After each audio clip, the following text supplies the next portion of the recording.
Ici aux États-Unis, les élections locales et régionales qui se sont tenues hier ont commencé à livrer leur verdict.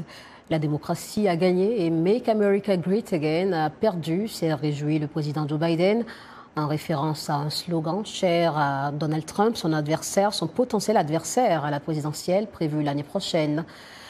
On retrouve Mohamedou Oumfa pour parler de cette actualité. Mohamedou Oumfa qui se trouve non loin du Congrès. Bonsoir Mohamedou.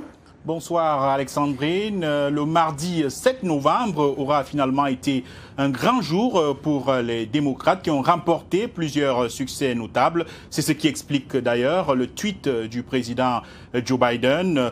Il y a plusieurs victoires, dont autant symboliques qu'historiques, des victoires que je vous présente dans cet élément. En Virginie, le gouverneur républicain Glenn Youngkin a perdu sa majorité à la Chambre des délégués et devra cohabiter.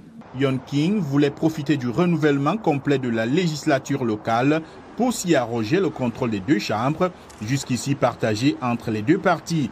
C'est un pari raté. Dans le Kentucky, le gouverneur démocrate Andy Beshear a remporté un deuxième mandat dans cet État où Donald Trump avait remporté l'élection avec une marge de plus de 25 points en 2020. Il a battu Daniel Cameron, un procureur général de l'État ayant des liens étroits avec M. Trump et le chef des républicains au Sénat, Mitch McConnell. À New York, le démocrate Youssef Sallam a été élu au conseil municipal. Il est l'un des 5 adolescents afro-américains et hispaniques condamnés à tort pour le viol d'une joggeuse à Central Park en 1989, l'une des plus célèbres erreurs judiciaires aux États-Unis.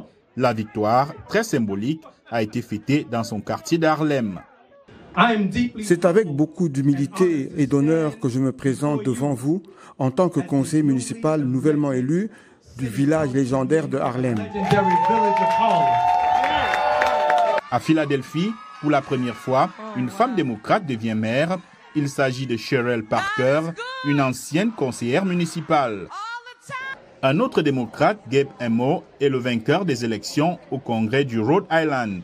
Il sera le premier noir à représenter l'État au Congrès. Au Minnesota, Nadia Mohamed, 27 ans, est devenue la première femme noire, la première somalienne et la première musulmane à être élue maire de Saint-Louis Park.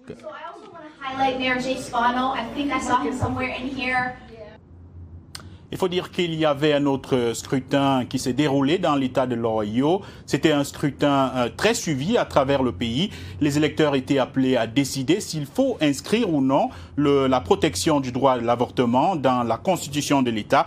Eh bien, les électeurs ont approuvé l'inscription de ce droit selon les projections des médias, accordant donc une retentissante victoire aux défenseurs de l'IVG et aux démocrates du président Joe Biden. C'est une victoire qui fait du bien aux démocrates et surtout au président Joe Biden à un an seulement de l'élection présidentielle, au moment où justement le président Joe Biden est en mauvaise posture dans de nombreux sondages.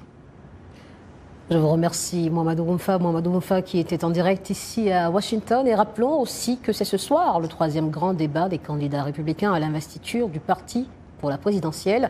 Comme pour les 2 autres, Donald Trump brillera par son absence.